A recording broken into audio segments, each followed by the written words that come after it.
Okay, everybody, I've got this Yamaha SUV Waverunner. The port side rear bumper corner piece just popped off while I was doing a little detailing the other day. So you might want to pull on these a little bit because the rivets were there. And as soon as I came a little bit close to this area, it just went boop. So, without further ado, let's fix this thing. I believe I should be able to pop it out of there just using a punch. These are the remainders of the rivets. Yeah, right. Fell on the floor somewhere. So first of all, just get rid of these two rivets.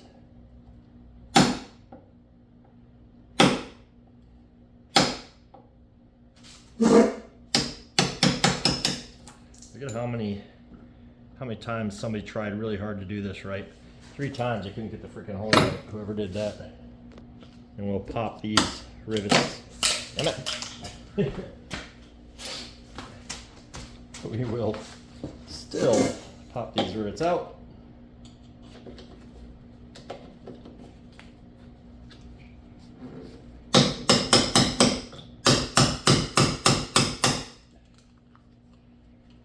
Might have to drill this one out. The other one popped right out. There it comes. Don't break this black plastic thing. These are hard to find and or expensive to have somebody 3D print one, but you can get them on the Facebook Yamaha SUV Facebook forum. You know, I was gonna drill these holes out, make them a little bit bigger, just to kind of consolidate, but I think actually having this little triple on this one, triple on this one, it's going to give me a little bit more surface area, a little more surface tension for the what I'm going to use to repair this, which is just simply cleaning these holes out really good with some acetone, and then throwing some JB marine weld in there, JB water weld in there to seal it all back up, cure, then we'll re-drill. All right, so we'll take our acetone. I suspect you don't have to be quite as formal as what I'm going to be doing with this. You know, this thing is dirty and old and whatnot, so I'm just going to spill a little bit of acetone on that thing. We'll put the rest of it on our garage floor where it, you know, shouldn't be.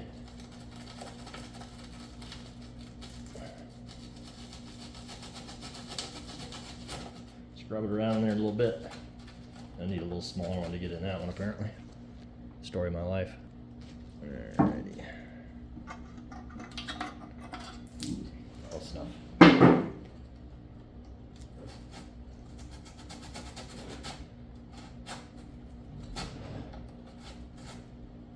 This is just to clean out any overt dirt, mud daubers. Dumped a little bit more acetone straight into those and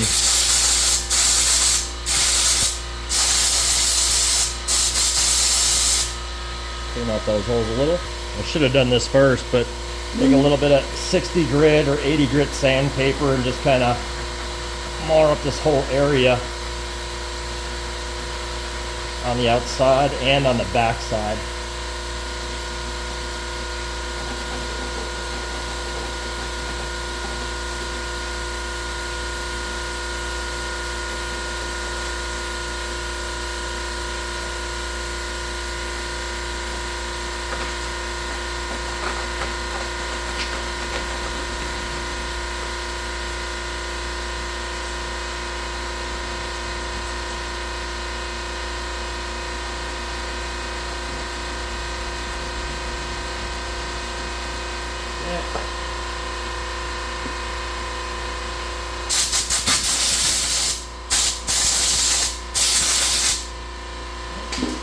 Good enough on that. All right, we're gonna take our JB water weld. You can buy this stuff at the Home Depot and Lousy. Let's see. I like to feel around this edge right here first. It's wrapped in plastic, but feel around that edge. Make sure that white stuff isn't all crusted up. If it is, I can feel a chunk of it right here. That's a little bit crusty. So I may want to cut that piece out.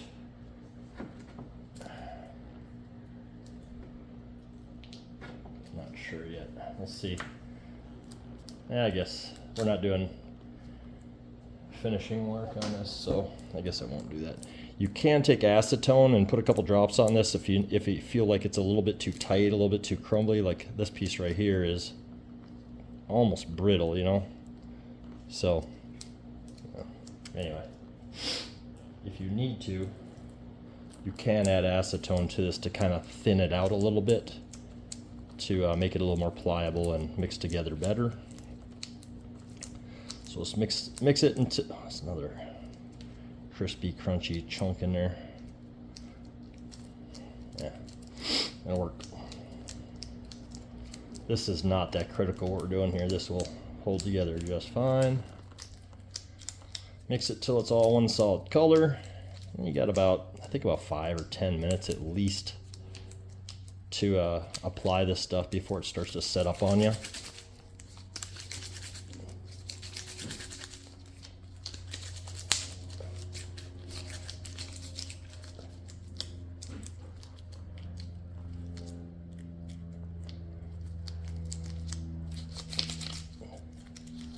It's just a 2-part epoxy is what it is, epoxy putty. You're just trying to mix the catalyst in with the whatever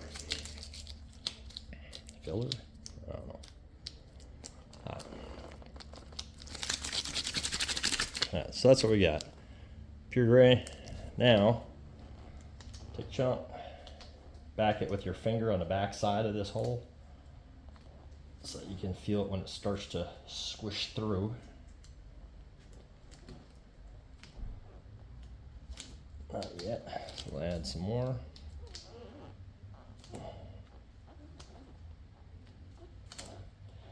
It does not have to be a neat job at this point at all, because this stuff sands very, very easily. But it sets up like steel too, so it's just a great product for stuff like this. All right. Try to zoom in here a little bit on the next part. There we go. A little bit closer in.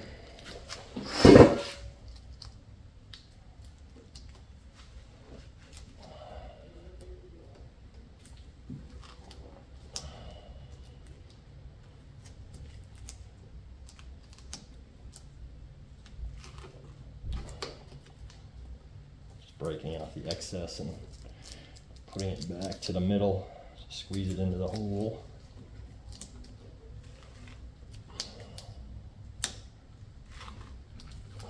Until it's completely full and coming out the back side.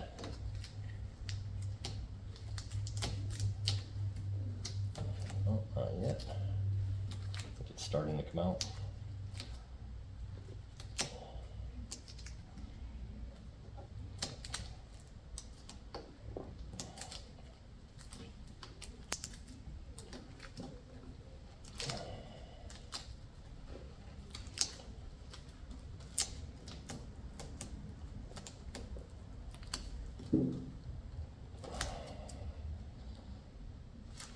There it is.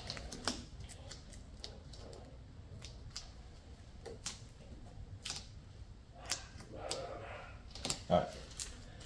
So now this is excess. While we're in here, might as well fix this little fiberglass booger here. Stuff works excellent for stuff like this as well. Again, very sandable. So we'll just push it into there.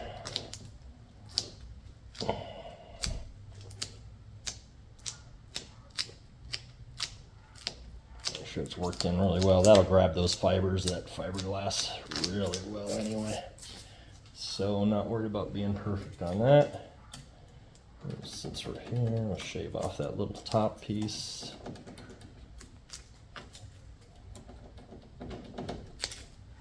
There's my repair actually.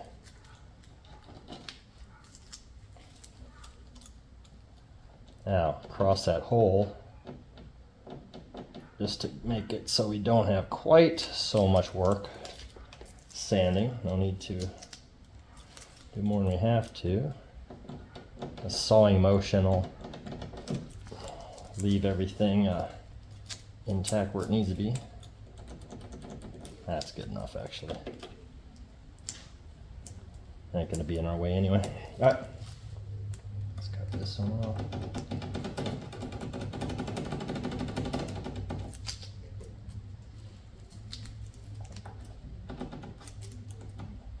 So there's one of those chunks that didn't mix. So it's not a big deal. It's starting to set up on me. I can feel it. Here's another fiberglass ding. So by doing this, it will do nothing at all, basically, because it's not going to be seen once the rub rail's in place. It'll make me feel better.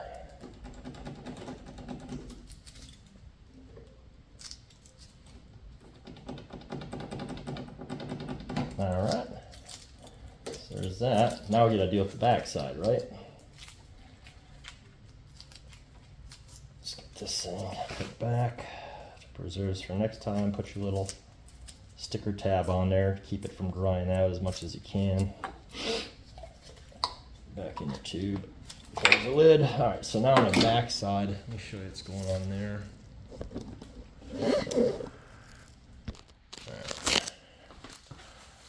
On the back side, you got that little, right to the left of the rivet, you got that little bug, that little thing sticking out there. Where's the other ones? I can't see these actually. Hard to get on camera. So you have that big booger there, that's for the right side, and there's the left side. So we've got that stuff in place. I'm going to get my hands back there. What I want to do is smash that. I want to mushroom it so it spreads out so that it grabs hold real nicely back in that pocket that we sanded. And if you need to, you can even use a tool to kind of help smash it down. It's starting to set up pretty hard already. Just kind of give it some squished fingers basically to use. That'll help it to grab onto everything.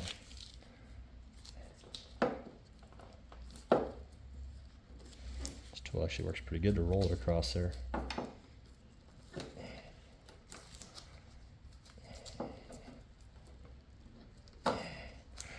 And I do believe that is set up.